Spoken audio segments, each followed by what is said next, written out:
Hi, what's up? I'm Keel Foster. I'm just gonna kind of share my findings on the reading I did on the alumina ceramic, and this is from an excerpt from a book about biomaterials written in September 2001, and the excerpt is titled "Protein Characterization of Salivary and Plasma Biofilms Formed in Vitro on Non-Corroded and Corroded Dental Ceramic Materials."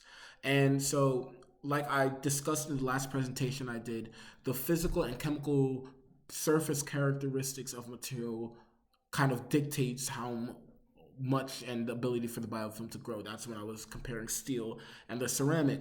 So one thing before I move on is kind of express the difference between two terms because I was a little confused on it.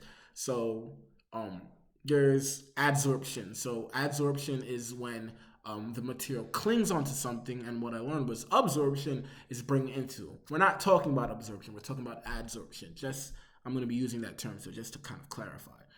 So this rate of adsorption of holding onto the proteins is contingent on the chemical properties of the ceramic being used.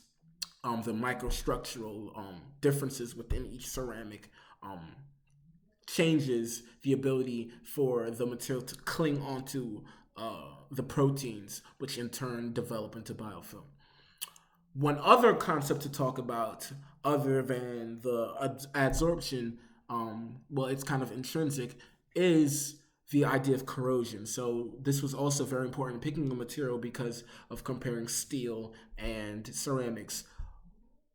When we think of corrosion, we think of like rusting. That's what happens with metal. But corrosion also happens to ceramic when it starts to lose its chemical composition, and um, that not it yeah, it starts to lose some of those chemical characteristics. That loss of chemical characteristics in turn changes the surface, and the surface of the material is very important because that's what the biofilm is growing.